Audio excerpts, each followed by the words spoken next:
October 15, 2024. A black teenage girl deliberately humiliated tech millionaire Richard Hayes at his own charity dinner, throwing red wine on his white suit and screaming accusations that made every guest gasp in horror. But when paramedics arrived 30 minutes later and told him what she'd actually done, Richard fell to his knees and wept, because the girl everyone thought was crazy had just saved him from something he never saw coming. What did she know that no one else in that room could see? The Grand Meridian Hotel in downtown Seattle sparkled like a jewelry box under the autumn sky. Its glass facade reflected the last golden rays of sunset, and inside, the ballroom hummed with the kind of energy that only wealth and purpose could create together. Tonight was the annual Hayes Innovation Summit, where tech millionaire Richard Hayes would announce his company's new scholarship program for underprivileged students. 500 guests filled the space, their designer gowns and tailored suits a sea of calculated elegance. Crystal chandeliers cast warm light over tables draped in ivory linen, each centerpiece a tower of white orchids that cost more than most people's monthly rent. Richard Hayes stood near the main stage, adjusting his platinum cufflinks. At 42, he was the kind of man magazines called self-made. Sharp jaw, salt and pepper hair styled with precision, and eyes that rarely blinked during negotiations. He'd built Hayes Tech Solutions from a garage startup into a billion-dollar empire, and tonight's event was his victory lap disguised as charity. "Mr. Hayes, the mayor just arrived," his assistant Trevor whispered, appearing at his elbow with a tablet. "And Channel 7 wants a statement before your speech." Richard nodded without looking up from his phone, scrolling through stock prices with his thumb. "Tell them I'll give them 2 minutes after we announce the scholarship recipients." "Not before." Trevor disappeared into the crowd. Richard's eyes scanned the ballroom with the same efficiency he used to scan quarterly reports, calculating, measuring, always 3 steps ahead. He saw Senator Patricia Whitmore by the bar, venture capitalist David Chun near the silent auction tables, and his ex-wife Laura pretending she didn't notice him from across the room. Everything was perfect. Everything was controlled. Near the kitchen entrance, 15-year-old Maya Johnson stood motionless in her server's uniform, a black vest over a crisp white shirt, her hair pulled back in a tight bun that made her look older than she was. Her dark skin gleamed under the harsh kitchen lights as she balanced a tray of champagne flutes, her hands steady despite the chaos around her. "Table 12 needs refills," the catering manager barked, barely glancing at her. "And don't linger. These aren't your people." Maya didn't respond. She never did. She'd learned early that invisibility was survival in spaces like this, where servers were furniture and black girls were either ignored or watched too closely. She lifted the tray and moved into the ballroom, her steps careful and measured. But Maya's eyes were different tonight. They moved constantly, tracking something the other servers didn't see. She watched Richard Hayes the way a lifeguard watches a swimmer drifting toward a riptide, with focus that bordered on alarm. She'd been observing him for 3 weeks now, ever since her biology teacher Mrs. Patterson had shown their class a documentary about hidden health crises in high-performing executives. Maya had seen something in Richard's public appearances that no one else seemed to notice. The slight grimace when he raised his left arm, the way he touched his chest during long speeches, the pallor beneath his carefully maintained tan. Maya had lost her father to a heart attack 2 years ago. She knew the signs. Across the room, Richard's business partner James Sullivan clapped him on the shoulder. "Ready for your big moment? The press is eating this up. Tech Titan gives back. You're going to trend tonight." Richard smiled, but it didn't reach his eyes. "That's the plan." He reached for a glass of champagne from a passing server, drained it in 2 gulps, and set it back on the tray without acknowledging the person holding it. Maya watched from 15 feet away. She'd seen him do that twice already tonight. The rapid drinking, the slight wince, the way he loosened his collar when he thought no one was looking. "Ladies and gentlemen," the MC's voice boomed through the speakers. "Please take your seats. We'll begin in 5 minutes." The crowd began flowing toward their assigned tables like water finding its level. Richard moved toward the stage, shaking hands and exchanging brief pleasantries with practiced ease. He was good at this, the performance of accessibility, the illusion of humility wrapped in expensive fabric. Maya set her empty tray on a side table and pulled out her phone, hidden in her apron pocket. She pulled up the photos she'd taken over the past 3 weeks, screenshots from news interviews, public appearances, board meetings broadcast on the company website. In each one, she'd circled the same details. Richard's posture, his breathing patterns, the micro-expressions of discomfort he thought he was hiding. Her hands shook slightly as she compared them to the medical articles she'd saved. Angina, cardiac stress, pre-heart attack symptoms. She tried the official route first. 2 weeks ago, she called Hayes Tech Solutions and asked to speak to someone about Mr. Hayes's health. The receptionist had laughed and hung up. She'd sent an email to the company's general contact. No response. She'd even tried to approach him after a public talk at the university, but security had turned her away before she got within 20 feet. No one would listen to a 15-year-old black girl in a server's uniform. No one would believe she could see something that doctors with medical degrees and assistants with 6-figure salaries had missed. So tonight, Maya had made a choice. A terrible, necessary choice that would cost her everything but might save a life. She watched Richard take the stage, the spotlight catching the sheen of sweat on his forehead that he quickly wiped away. The crowd applauded, cameras flashed, and he smiled that perfect smile that had been on the cover of Forbes twice. Maya took a deep breath and moved toward the front of the room, her heart hammering against her ribs. She had maybe 60 seconds before he started his speech. 60 seconds before she did something unforgivable. But she thought of her father, collapsed in the kitchen, and left before the ambulance arrived. She thought of all the warning signs her mother had missed because she'd been too busy, too tired, too convinced that someone else would notice. Maya wouldn't make that mistake. She picked up a full glass of red wine from the nearest table, ignored the guest's startled protest, and walked straight toward the stage where Richard Hayes stood, completely unaware that his perfectly controlled world was about to shatter. Maya's footsteps echoed against the marble floor as she climbed the 3 steps leading to the stage. The wine glass trembled in her hand, deep red liquid catching the spotlight like liquid rubies.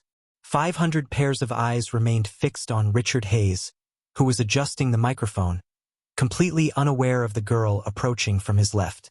"Mr. Hayes." Maya's voice cut through the polite applause like a knife through silk. Richard turned, his expression shifting from confusion to irritation in half a second. "Excuse me, this is private." Maya didn't let him finish. She raised the wine glass high above her head and hurled its contents directly at his chest. The red wine exploded across Richard's pristine white shirt and silver tie, spreading like a blood stain across expensive fabric. Gasps erupted throughout the ballroom. Someone screamed. Cameras flashed in a blinding strobe of light.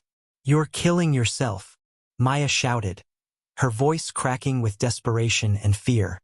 "Your heart is failing and you're too blind to see it." Richard stood frozen, wine dripping from his collar, his face cycling through shock, rage, and something darker. The crowd had gone completely silent, the kind of suffocating quiet that precedes violence or chaos. "Security!" Richard's voice thundered through the microphone, amplified across the ballroom. "Get this girl out of here now." 2 security guards in black suits rushed the stage from opposite sides. Maya didn't run. She stood her ground, hands shaking, tears streaming down her face. "Please listen to me," she begged, reaching toward him. "You're having cardiac episodes. I've watched you for weeks. The chest pain, the shortness of breath, the way you've been watching me?" Richard's voice dropped to something cold and dangerous. He stepped toward her, wine-soaked and furious. "You've been stalking me?" "No, I was trying to help." "Help?" He laughed, bitter and sharp. "By assaulting me? By ruining this event? By making a spectacle of yourself?" The guards grabbed Maya's arms. She struggled, not to escape, but to make him understand. "Your left arm. You keep favoring it. And you're breathing. I don't know who put you up to this," Richard interrupted, his voice shaking with barely controlled rage. "Some rival company? A tabloid? Or are you just another desperate kid looking for attention and a lawsuit?" Maya's eyes widened. "No, you don't understand. I understand perfectly. Richard turned to address the crowd, playing to the cameras now. This is what happens when you open your doors to help people. When you try to give back to the community, they throw it in your face. Literally. Nervous laughter rippled through the audience. Some guests were filming on their phones. Others whispered behind their hands. Maya saw their faces. Disgust, pity, judgment. Not one person looked like they believed her. Trevor appeared at Richard's side with a towel. "Sir, should we call the police?" "Absolutely," Richard said, dabbing at his shirt. "I want her charged with assault. And I want to know how she got into this event." "I work here," Maya cried, still held firmly by the guards. "I'm a server. I was hired through the catering company." Richard's eyes narrowed. "Not anymore. You're fired. And I'll make sure every catering service in this city knows your name." "Please," Maya's voice broke. "I watched my father die from a heart attack 2 years ago. I know the signs. I tried to tell your office. I sent emails. Nobody would listen because I'm just what?" Richard stepped closer, his face inches from hers. "A teenager with delusions of playing doctor? A girl who thinks watching medical shows makes her qualified to diagnose people." The words hit like physical blows. Maya felt something inside her crumble, but she pushed forward one last time. "Check your left ventricle. Get an EKG. Please. I'm begging you." Richard's jaw clenched. "Get her out of my sight." The guards dragged Maya toward the side exit. She didn't resist anymore. Her body went limp with defeat as they pulled her past tables of wealthy guests, who leaned away from her like she carried disease. "Wait!" A woman's voice called out from the crowd. Maya's head snapped up. A black woman in her 50s, wearing an elegant emerald dress, stood near the center tables. "Let me see her." Richard raised his hand. "Dr. Foster, you don't need to." "I said let me see her." Dr. Natasha Foster moved through the crowd with quiet authority. She was the chief of cardiology at Seattle General and one of the event's keynote speakers. The guards hesitated, looking to Richard for direction. He nodded curtly, though his expression remained hostile. Dr. Foster approached Maya, studying her face with sharp, assessing eyes. "What's your name?" "Maya Johnson," she whispered, voice hoarse from shouting. "And you think Mr. Hayes is having cardiac issues?" Maya nodded. "Classic angina symptoms. Pre-heart attack warning signs. He needs immediate evaluation." Dr. Foster turned to Richard. "When was your last cardiac screening?" Richard's face flushed. "I don't see how that's relevant." "Answer the question, Richard." Dr. Foster's tone left no room for argument. 3 years ago, he admitted. "Clean bill of health." 3 years. Dr. Foster's expression hardened. "And your 42 high-stress career, family history of heart disease, yes, I remember from your Health Foundation board meetings. When did you last experience chest discomfort?" The ballroom had gone silent again, but this time the energy was different. Anticipation replaced judgment. Richard's confident mask cracked slightly. "I've been under stress. It's nothing." "When?" Dr. Foster pressed. "This morning," Richard said quietly. "And last week. Maybe a few times this month." Maya's tears came harder now, not from fear but from desperate relief. "Please," she said to Dr. Foster. "Make him go to the hospital. Please." Dr. Foster pulled out her phone. "I'm calling an ambulance." "That's not necessary," Richard began. "It absolutely is." Dr. Foster's voice cut like steel. "And if you refuse, I'll make sure every medical professional in this room knows you ignored symptoms that this young woman had the courage to recognize."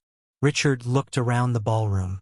500 faces stared back, some with concern, others with the dawning realization that they just witnessed something far more complicated than a simple disruption.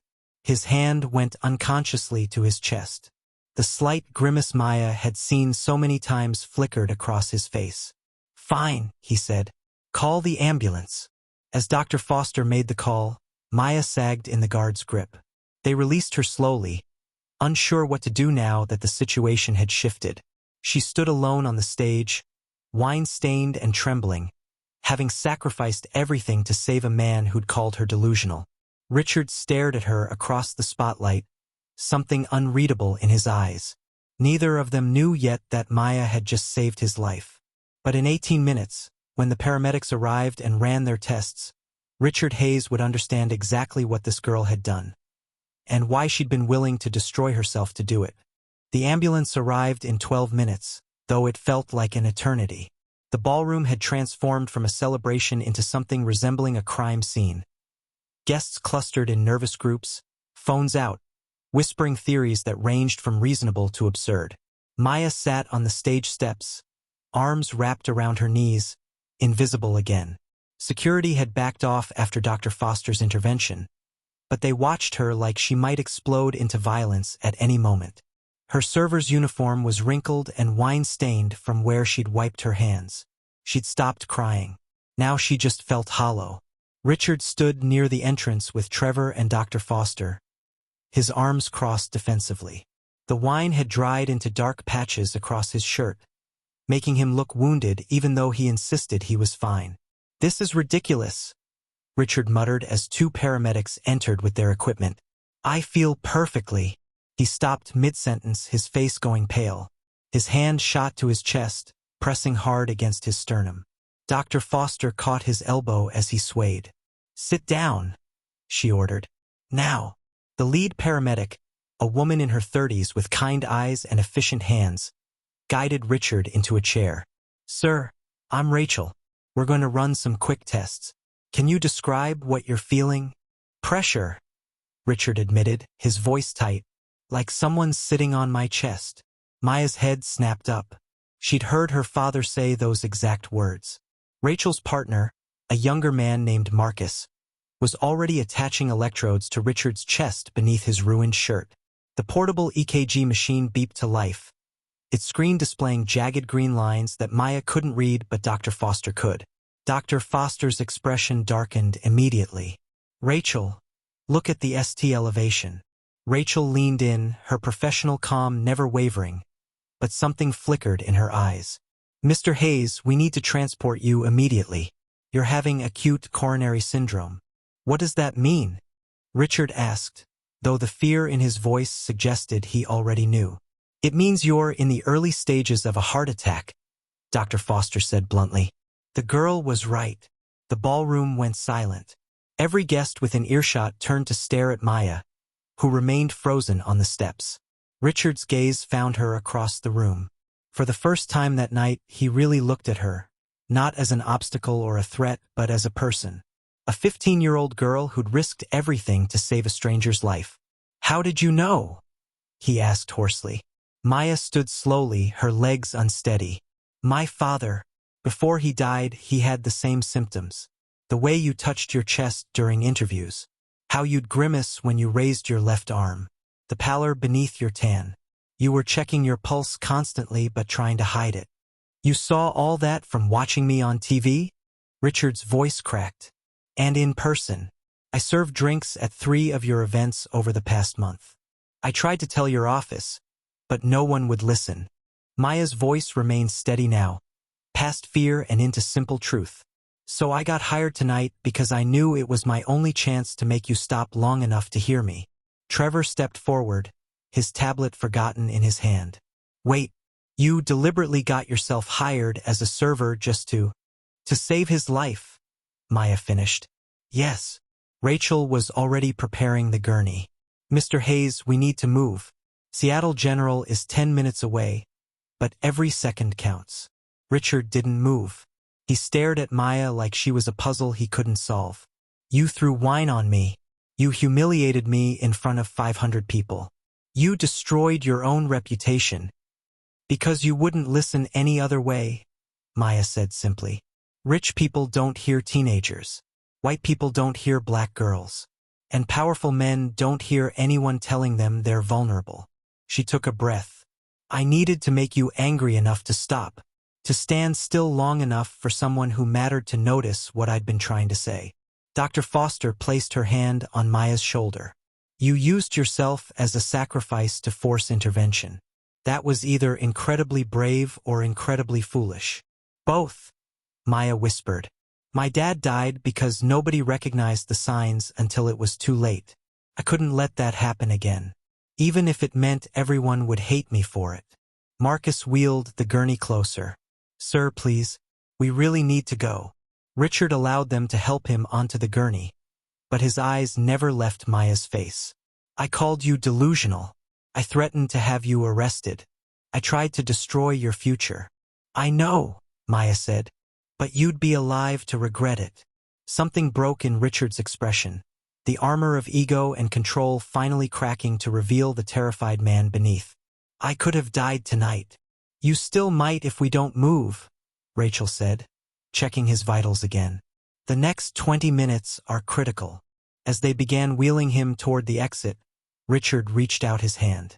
Wait, please. The paramedics paused. Richard looked at Maya, then at the crowd of guests who'd witnessed everything. Her name is Maya Johnson, he said, his voice amplified by the nearby microphone that was still live. And she saved my life tonight. I want everyone here to remember that. Whatever happens next, remember that a 15-year-old girl saw what all of us missed, including me. Tears streamed down Maya's face again, but this time they felt different. Lighter. Dr. Foster squeezed her shoulder. You did good, child. You did real good. As the paramedics rushed Richard out, the ballroom erupted into chaos. Guests talking over each other, cameras flashing, reporters already typing furiously on their phones. But Maya barely heard it. She'd done what she came to do. The rest was up to the doctors now. Trevor approached her cautiously. Maya, I'm the one who hung up on you when you called the office. She looked at him, seeing the guilt written across his face. I'm sorry, he said. I should have listened. Maya nodded slowly. Yeah, you should have. Senator Whitmore emerged from the crowd, her expression thoughtful. Young lady, what you did tonight, controversial as it was, showed remarkable courage and medical insight. How did you learn to recognize those symptoms? The hard way, Maya replied. By losing someone I loved. The senator pulled out a business card. I'd like to talk to you about our youth medical internship program, if you're interested. Maya took the card with shaking hands, barely believing what was happening. 30 minutes ago, she'd been ready to lose everything. Now, Dr. Foster's phone buzzed.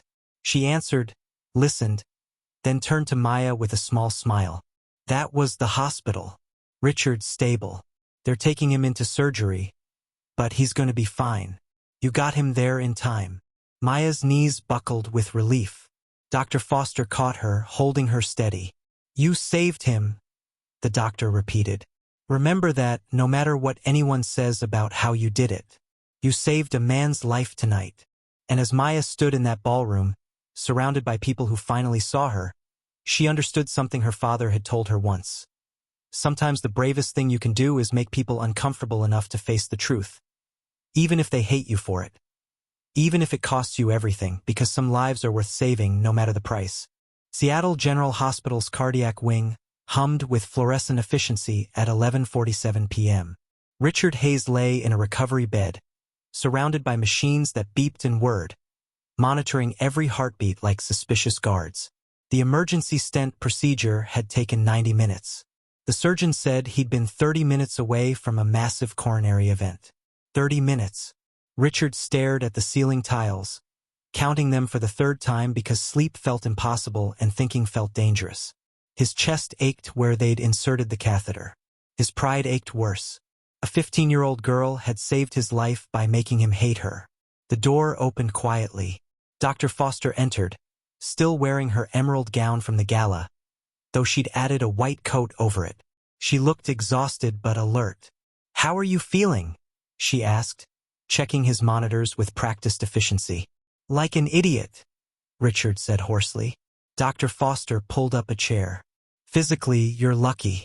The blockage was significant, 70% in your left anterior descending artery. Another week, maybe less, and we'd be having a very different conversation. Or not having one at all. Richard closed his eyes. She knew. A kid with no medical training knew, and I ignored every sign. She had medical training, Dr. Foster corrected. The worst kind, lived experience. Trauma teaches lessons that textbooks can't. She paused. Her father, Marcus Johnson, died at 41. Massive heart attack. I was the attending physician that night. Richard's eyes opened. You knew her father? I tried to save him. We were 17 minutes too late. Dr. Foster's voice carried old grief. Maya was 13, sitting in that waiting room when I had to tell her and her mother that he was gone. She asked me question after question about what happened, what the signs were, why nobody caught it sooner. Most kids shut down after trauma. Maya studied it. Richard felt something twist in his chest that had nothing to do with his heart. Where is she now? Downstairs in the cafeteria with her mother. Security tried to send them home, but Maya refused to leave until she knew you were stable. Dr. Foster stood. She sacrificed her dignity and reputation to save a stranger who treated her like garbage. Think about what that means, Richard. After she left, Richard lay in silence, but his mind wouldn't stop. He remembered Maya's face when security grabbed her arms. The tears streamed down her cheeks as she begged him to listen. The way she'd said, please, like it was the only word she had left. And he'd called her delusional. His phone sat on the side table, already flooded with notifications. Trevor had texted 47 times. The hospital had confiscated it during surgery, but now Richard scrolled through the messages with growing dread. The video was everywhere. Someone had filmed the entire confrontation and posted it within minutes. The headlines were already forming. Teen server attacks tech millionaire at charity gala. Girl throws wine on Richard Hayes in bizarre outburst. Unstable youth disrupts innovation summit. But then the narrative began to shift. News outlets got hold of the paramedic reports. Medical experts weighed in on social media. By midnight, new headlines emerged. Teenage girl saves millionaire's life after recognizing heart attack symptoms. Black youth ignored by medical staff turns to desperate measures. Why didn't anyone listen to Maya Johnson? Richard's hands shook as he read the comments. Thousands of them. People praised Maya's courage. Others called out the systemic barriers that made her resort to public humiliation. Some defended Richard, but not many. One comment stopped him cold. That girl lost everything to save someone who would have never noticed if she died. That's not heroism. That's a tragedy. Trevor appeared in the doorway, looking haggard. The board's been calling. They want a statement. Tell them I'm alive because of Maya Johnson, Richard said. That's the statement. Trevor hesitated. Richard, the optics are complicated. You threatened to have her arrested. You tried to get her blacklisted from employment. The video shows you getting in her face while she's crying. Legal thinks we need to. Legal can handle the truth for once. Richard's voice came out harder than intended. I was wrong. Publicly, completely, dangerously wrong. And I'm not going to let PR spin that into something it's not. The shareholders. I almost died tonight, Trevor. Richard cut him off. The shareholders can wait 24 hours while I figure out how to apologize to a girl who saved my life while I threatened hers. Trevor nodded slowly, recognizing something in his boss's tone that he'd never heard before. Humility. She's still here. In the building. Richard sat up too quickly, machines beeping in protest. I need to see her. Richard, you just had surgery. I need to see her now. 20 minutes later, a nurse reluctantly wheeled Richard down to the cafeteria in a wheelchair, for pole attached, against explicit medical advice. Dr. Foster had finally agreed only after Richard threatened to walk down himself. The cafeteria was nearly empty at this hour. Fluorescent lights hummed over beige tables and vending machines. In the far corner, Maya sat with a woman who had to be her mother. Same dark skin, same careful posture, same exhausted eyes. Maya saw him first. She stood abruptly, her chair scraping against linoleum. Richard raised his hand. Please, don't go. Maya's mother, Diane Johnson, stood slowly, placing herself slightly in front of her daughter. Mr. Hayes, I think you've said enough to my child for one night. I know. Richard's voice cracked. And I'm here to say I'm sorry. The words hung in the sterile air. Maya stared at him, her expression unreadable. I'm sorry I didn't listen when you tried the right way, Richard continued. I'm sorry my ego and assumptions made you feel like destroying your own reputation was your only option. I'm sorry I treated you like a threat instead of a human being trying to help. He paused. And I'm sorry I made you relive your father's death to save my life. Diane's breath hitched. Maya's eyes filled with tears, but she didn't let them fall. The doctor said I had 30 minutes, Richard said quietly. 30 minutes before catastrophic failure. You gave me more than that. You gave me my life back. And I repaid you with cruelty. Maya finally spoke, her voice small but steady. Did they fix your heart? They did. You caught it in time. Good.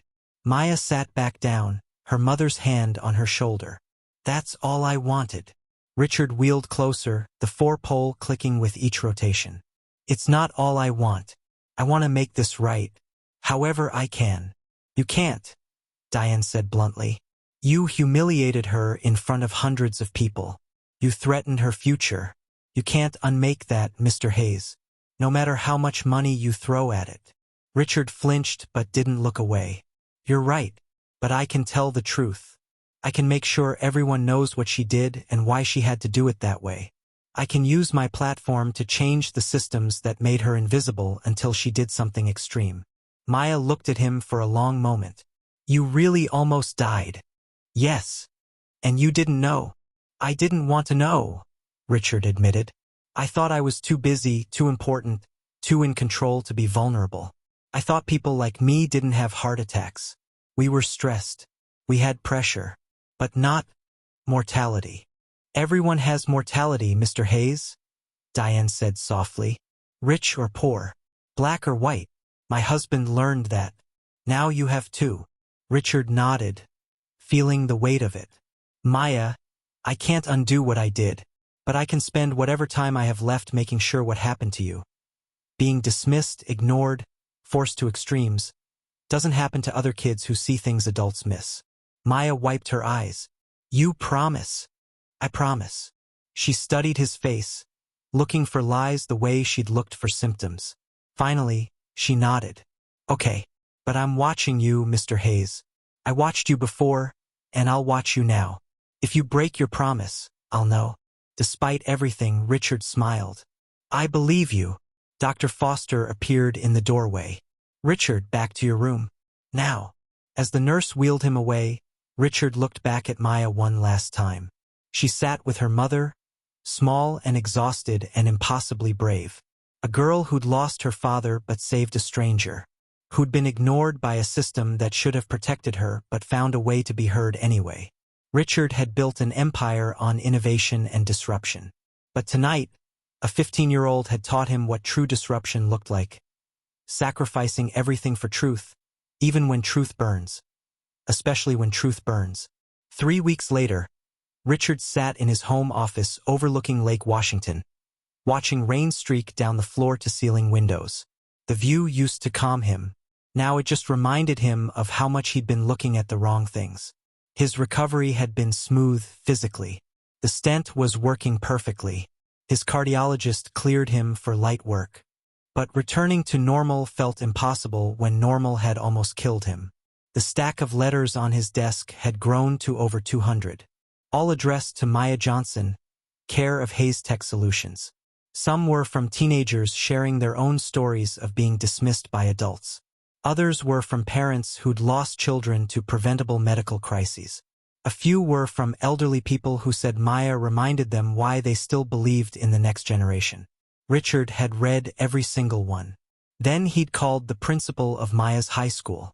Mr. Hayes, Principal Anderson had said cautiously, if this is about pressing charges, it's about setting up a college fund, Richard interrupted.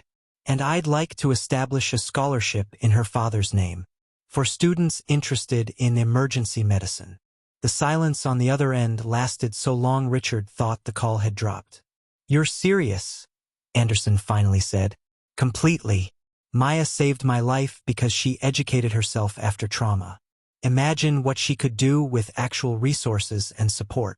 Richard paused. I also want to fund a youth medical observation program at Seattle General. Dr. Foster is on board. But I need Maya's permission before I use her story.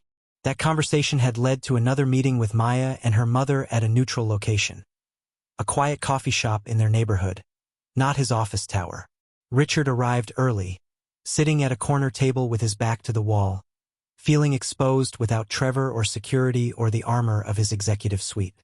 Maya walked in wearing jeans and a hoodie, her mother beside her. She looked different without the server's uniform, younger, but also somehow more herself. She ordered hot chocolate. Richard paid before she could protest. "How are you feeling?" Maya asked, sitting across from him. "Better. Thanks to you." Richard slid a folder across the table. "I wanted to show you something before it goes public." Maya opened it. Inside were blueprints for the Marcus Johnson Youth Medical Initiative, a program that would train high school students in basic cardiac recognition and emergency response. Her father's photo was on the cover page, smiling in his police uniform. Diane covered her mouth with her hand. Marcus was a patrol officer for 12 years. He wanted to be a paramedic, but we couldn't afford the training.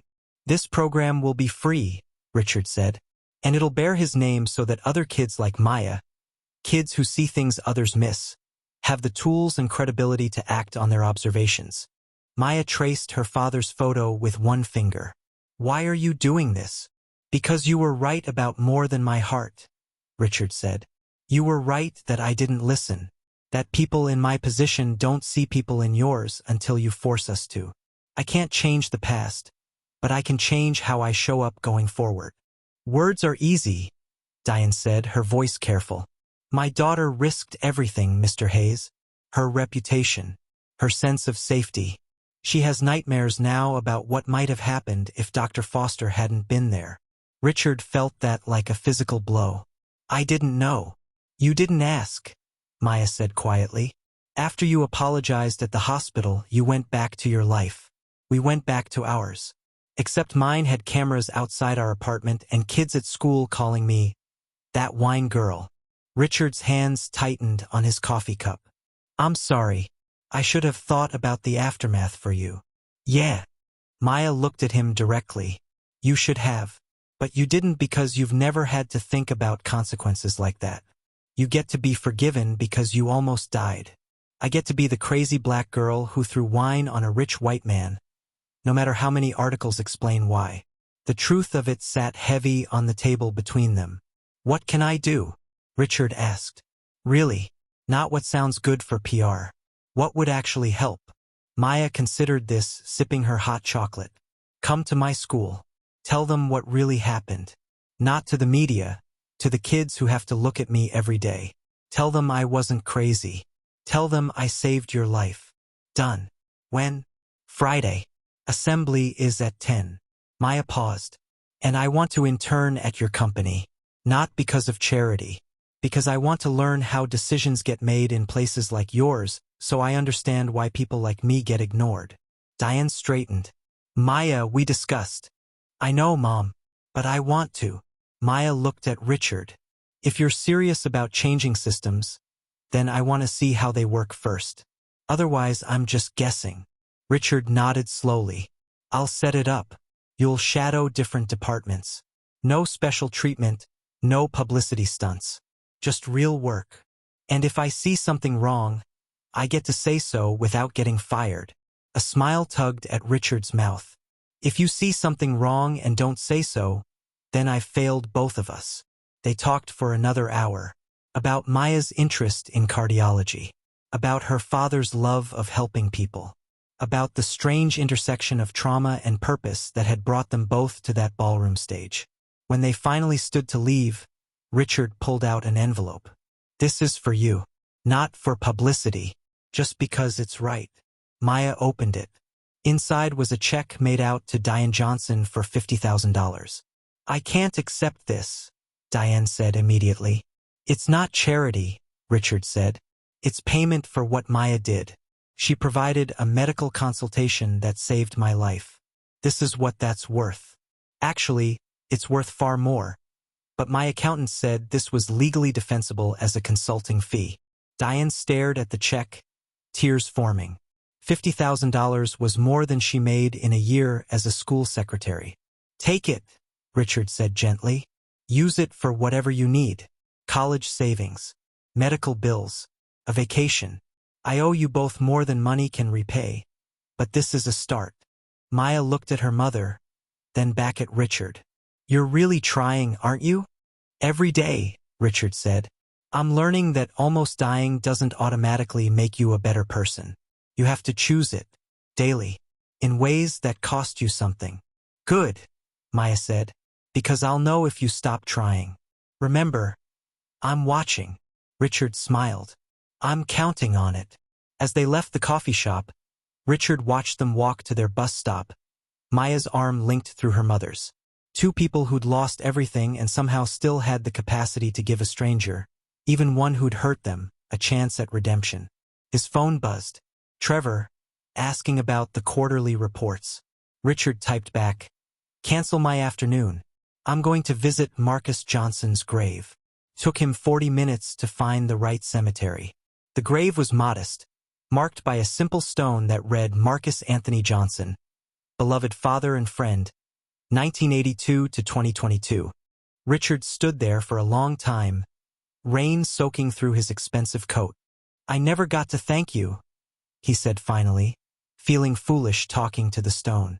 You raised a daughter who refused to let someone else's father die if she could stop it, even when it cost her everything, especially then. The rain kept falling. Richard stayed until he was drenched, letting the cold seep in, feeling the weight of a life saved and a life lost and the thin line between them. When he finally walked back to his car, he understood something fundamental. Second chances weren't about being forgiven. They were about becoming someone worth forgiving. And that work would take the rest of his life. Friday morning at Lincoln High School felt different. The gym was packed with 800 students, teachers lining the walls, and at least a dozen news cameras Richard had specifically not invited, but couldn't legally exclude from a public school event. Maya sat in the front row between her best friend Jasmine and her mother. She wore a navy blazer her mom had bought specially for today, armor against the whispers that still followed her through hallways. Some kids called her a hero. Others called her a clout chaser. Most just stared. Principal Anderson took the podium first, his voice echoing through the gym. Students, we have a special guest today. Mr. Richard Hayes has asked to speak to you about the events of October 15th. I expect respectful attention. Richard walked to the center of the gym floor.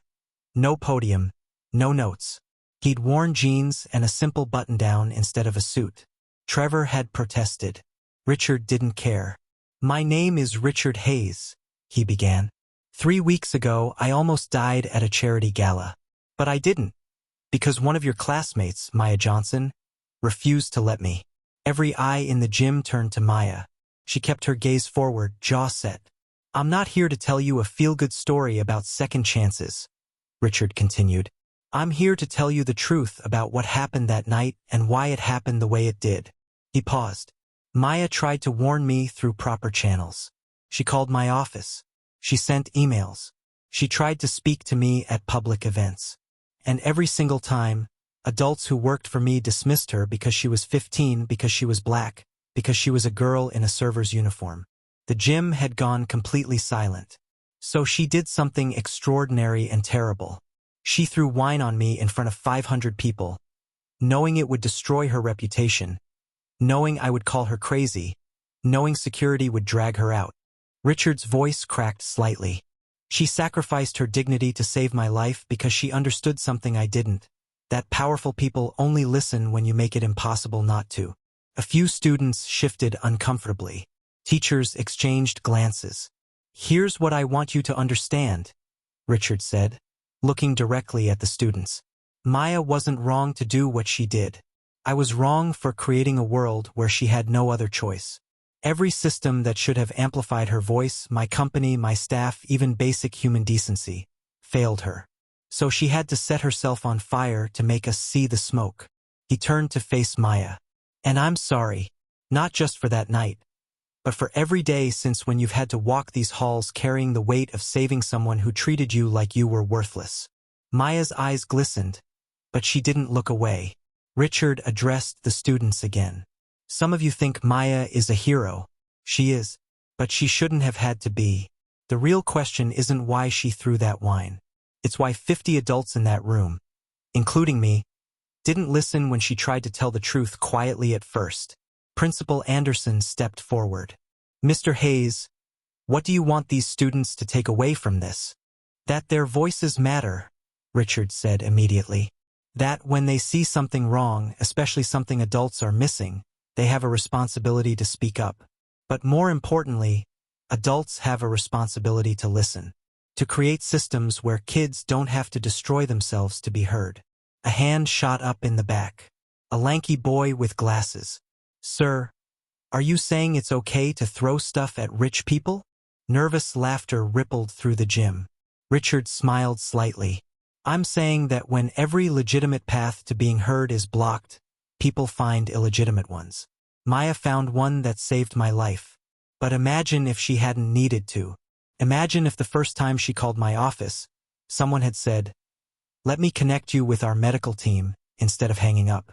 Imagine if I had created a company culture where a teenage girl's concern was treated as seriously as a board member's opinion. Another hand. A girl near the front. What are you doing to change that? I'm glad you asked. Richard pulled out his phone, projecting an image onto the gym screen. It showed architectural plans. This is the Marcus Johnson Youth Medical Training Center. It breaks ground next month in partnership with Seattle General Hospital. It's named after Maya's father, who died of a heart attack because warning signs were missed. Murmurs spread through the crowd. Maya's hand found her mother's.